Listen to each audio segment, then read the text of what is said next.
the open source people were trying to build the internet of the utopic vision. And I'm excited to see what they'll be able to do when they're given more of a chance to do that.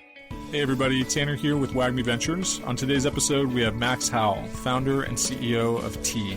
For anyone who's new, this is the WAGMI Ventures Podcast, where we do snapshots with interesting founders from across Web3. Check out wagmiventures.io to learn more about the syndicate behind the podcast. But for now, let's get into it with Max at T.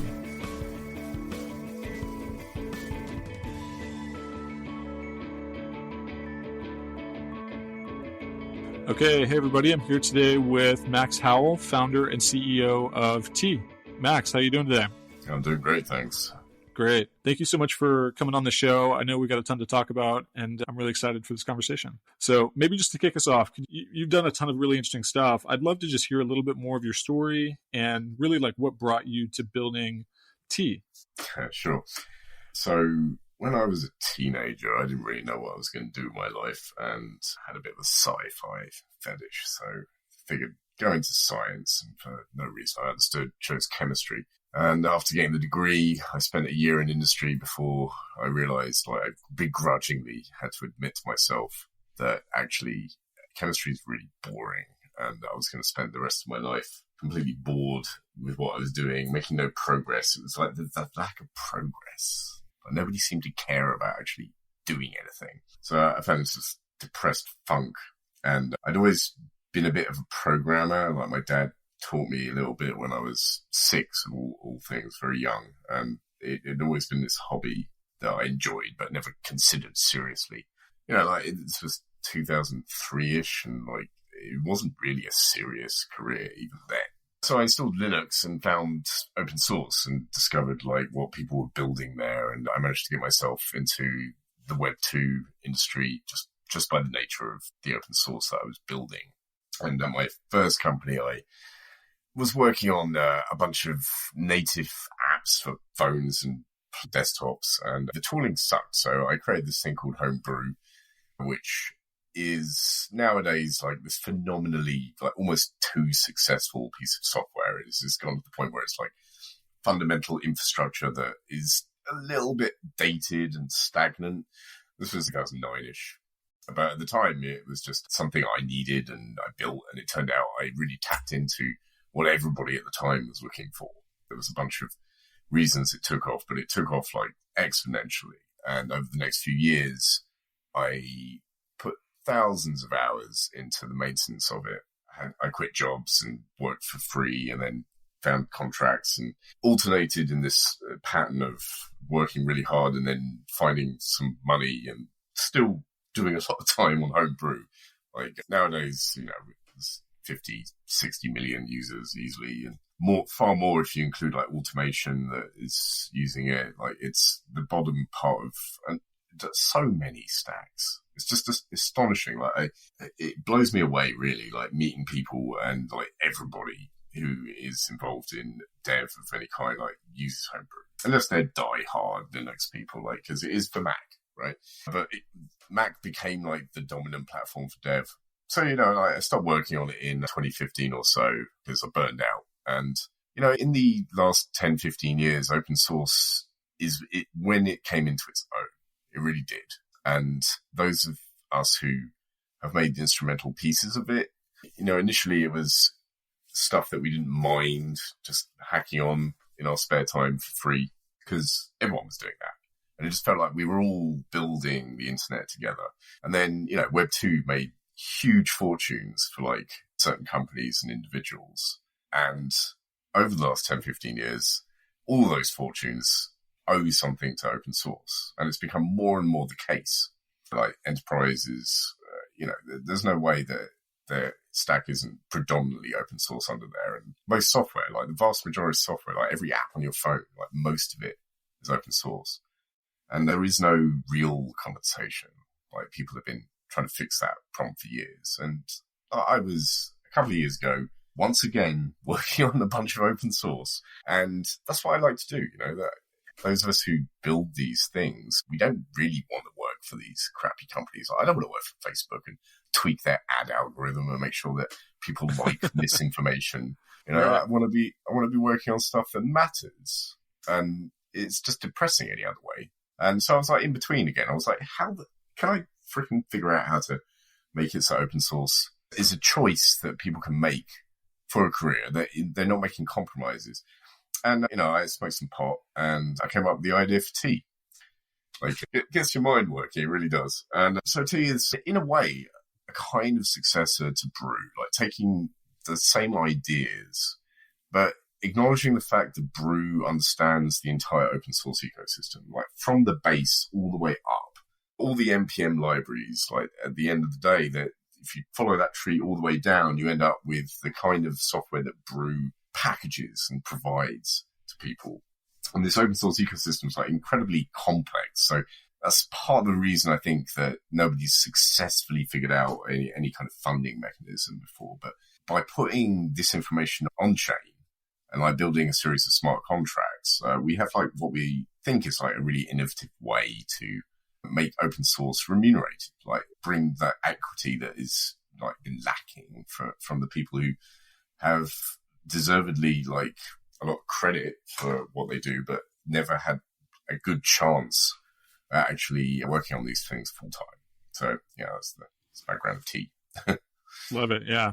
So I want to hear a lot more about tea, and we're going to talk about tea in more detail, but I'm curious just from, having been around for a little bit, I'm curious as you got into Web3, just kind of the ethos or the vibe or the culture. I'm curious how you'd talk about or think about similarities and differences in kind of the sort of the crypto world and then also the open source community. Like they seem like they go together quite nicely, but I'm curious your experience with all that.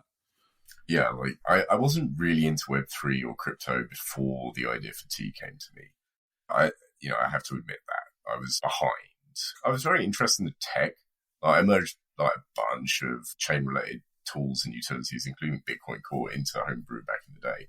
Never ran it, stupidly, but, we all have such regrets. So, yeah, it was just, I didn't see how it was interesting to me personally, but when I came out with tea, I was like, well, okay, this is great. I see the connection. And like, while I've explored the communities, I've realized that also it's just a breath of fresh air. The kinds of people that got me into this in the first place back in 2003 and 4, the kind of people who were building because they cared, not for any other like reason, like just to try and make something better, to try and make a ding in the universe, to try and like make something new that will change the world. Those are the people that are in Web3, and they got lost in like the success of Web2, right? The people I used to work with are these people again. And like, I've actually like reconnected with people that I used to do open source work with. I didn't know where they'd gone. And then I've just like come across them in a Discord or something, and they've been in it for a few years as well, or longer. So yeah, there's a lot of connection, I think. So, this is part of the reason like the space is so exciting, is that the people who really are trying to change things, they're there, they're here, they're part of it. Just like at the beginning of Web 2 and presumably the beginning of Web 1 and all the way back to like, Unix in the 60s. It's that kind of attitude. Yep, definitely. So, how does tea work? And more generally, how is crypto kind of enabling this, what you've called this remunerating economy that tea is building? I'm curious just for some more detail on tea. Yeah, so we're going to be releasing more and more about it over the next few months because it's designed at this point. We spent the last year really working out the details. Kind of seemingly one of the more complex projects, I think, that people are going to see once we get our smart contracts out there. The base of it is what we're calling T-Rank, which is basically an adapted form of Google PageRank for open source. The idea here being that we need to understand how important different open source projects are. Now, a conservative estimate of the number of open source projects is 10 million. It's more. But the truth is, some of those are far more important than others, and they're the ones that we need to secure. Like, we need to secure the internet by making sure some of these people who build it are propped. Right? There's always examples of, and they're becoming more and more common is what I've seen, of people who maintain like core projects who are just like rage quitting because they don't get funding. Like open source as it exists right now is just a charity. So, we need to identify those ones and make sure they're propped up, and then incentivize the rest of the open source community to make their project useful. These are things that often aren't true in open source. Honestly, it's sometimes people aren't interested in making sure it's as important as it could be. It stagnates it to some extent. I love how our system is adding these new incentives in there. So we figure out how important the projects are, and then we distribute the token via what we're calling steeping, which, has similarities to staking in that every epoch token is taken off the pile and then put into the steep graph. So people are likely to steep famous projects, although we're almost certainly going to come up with incentive mechanisms to make sure that up-and-coming projects or otherwise unknown projects, you get as more of a reward for finding those. And so the steep reward goes partly to the person steeping as a reward for upholding the network and securing it, and partly to the projects they're steeping against. And then when those projects receive a reward based on the T rank of that project and the T rank of the dependencies that project has, the reward is then split again and given to the dependencies, and then split again and given to the dependencies under that, all the way down the stack, all the way as far as probably libc is what we'll terminate at least for version 1 of the protocol, because libc is it's very fundamental, but there is pieces that go beyond that, and we're not sure quite yet how to go there. But this is 99% of the graph, and huge amount of very important software that currently is either not meaningfully funded or definitely insufficiently funded. If you look at some of these projects, they don't have much. Python is a good example, in my opinion. It's run on a charity. They get donations for some of these big Web 2 companies that are completely dependent on them. But Python is kicking ass right now with all the AI work that's going on.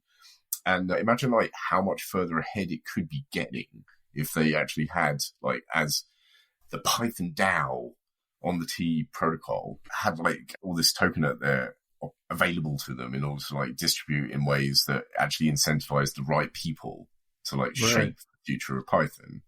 Right. Yeah, it's fascinating. So I'm curious too. I mean, this is just listening. It seems like this is solving a particular issue for kind of the open source, really the developers.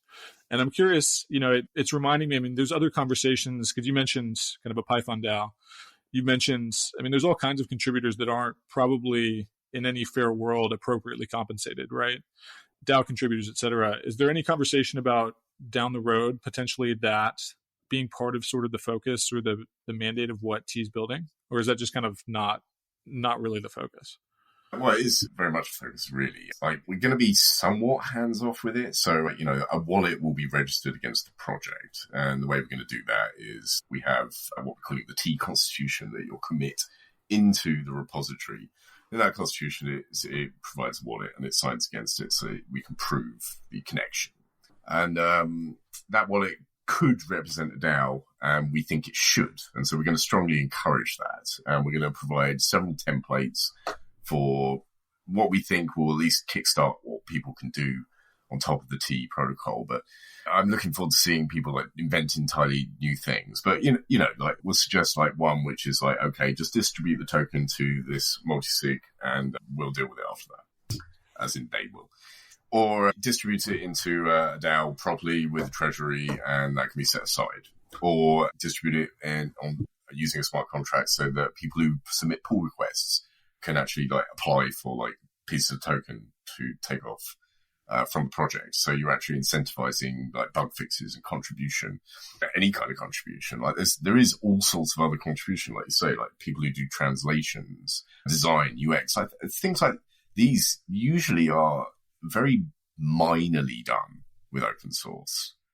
Back in 2004 when I worked on KDE, which was this Linux desktop environment, there was a lot of work for translations, but that, as it turns out, was rare. Nowadays, you don't see nearly as much of that. Of course, AI is probably going to do it very soon, but, it's a good example, assuming AI won't do it. Translations could be incentivized by making sure that the DAO that is on top of your project is properly managed, the governance is set up so that the token can be distributed in that sort of way. And UX, it'd be great to see better UX applied to some of these open source projects. So I kind of feel like that's why there isn't more open source apps, is that most developers are the only people incentivized currently to work on it, scratching their own little itches, and they're crap at UX, usually. So you end up with things that feels super raw, as though you have to be the kind of person who loves frustrating interface that represents just how it works underneath the hood for it to be used. So I can see how this can really energize what happens in open source. One of the things we're building at T is this GUI, which represents it's kind of like a discovery platform for open source essentially. And I see there being this potential future where people can build open source apps and then receive funding via the T protocol.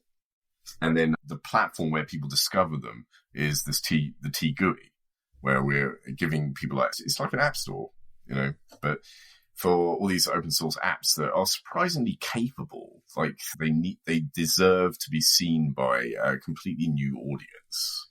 And, couple these two things together, I can see there being over the next 5-10 years being a change. It's just building on the essence of what Web3 is about, which is taking the power away from these enormous corporations that have centralized all this data. The TGUI is this extra potential area for decentralization. Yeah, it's fascinating. This whole thing is really interesting. So maybe 2-part question here for you, Max, where first question would be really what's got you most excited about the future and prospects for T? Out of all this activity, it sounds like there's already a lot that is happening, but you've mentioned who knows how people will use this, right? So out of that whole kind of space, what's got you most excited? And then 2, what does broader adoption mean for the community and kind of economy you're building? What is that? What is sufficient, or at what point would you consider T really kind of up and humming? Yeah, good questions. So I think what I'm mostly excited about is just empowering all these devs. I've met all these open source guys over the years, and they love what they're doing, but they, like me, have cycled in and out of contracts. And, I managed to build Homebrew part-time. I just wonder what I would have been able to achieve all these years if I hadn't had the monetary restriction placed on me. If I managed, because Homebrew stagnated, I didn't have the energy, and it built a huge community, it really did. So I was happy to just hand it over to them. But I didn't. If I'd been able to work on it full time forever, I wouldn't have stagnated, wouldn't have had to build kind of successor to it. So, I just feel that we're changing the nature of the game. Currently, we got this world that's 90% open source and then 10% is proprietary slither on top. And that's driven by all the things that capitalism forces. And the internet, it really kind of sucks. I remember when I first played with the internet when I was 11, and I just had all these dreams for what it was going to be, what it could be, this great utopic thing that we could build where information was true and free and people were able to gain more personally and professionally from just the sharing of knowledge and information. And instead we just built a bunch of crappy social media products and walled gardens. The open source people were trying to build the internet of the utopic vision, and I'm excited to see what they'll be able to do when they're given more of a chance to do that. And in terms of what counts as success for us, well, the truth is this is the kind of project where it has to go big. It really does. Homebrew's got 50, 60 million users.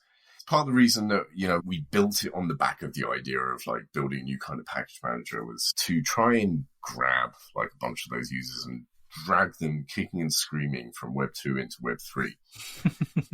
And, we're making some success with that. And we're going to have our incentivized testnet launch later this year. And, we're just starting to ramp up the marketing now. I've been doing podcasts for a while, but we're now starting to really focus on getting people interested in what will be launched for them to participate in as users of open source or as users of crypto. So yeah, it's got to be a reasonably large number, but I think it's also possible for us to build this gradually. The people I talk to who are the ones to benefit in open source are very excited, sometimes privately, because Web 2 open source people still in some ways. And the Web 3 open source community is very excited about what we're doing, of course, as well. And I just see the way this working is that the people who build these projects that are so important will start to insist that the users they have participate in the T protocol. They'll see that it is a way for them to get all this token funneled to them. And they'll insist that, these big companies put their money where their mouth is. And we'll have ways for companies to do it. We're looking into that, so that they don't have to participate in crypto directly. But changing USDC into our token. And the tooling that we're providing makes it so easy for these companies to figure out what their graph is. I think part of the reason there isn't more contribution now is simply how do you know where to put the money? How do you know how to do that? If you've got 10,000 dependencies at your company, which is not that uncommon, how do you make sure that every one of those dependencies is funded? And T protocol makes that happen. It's part of the reason it couldn't have happened with regular money.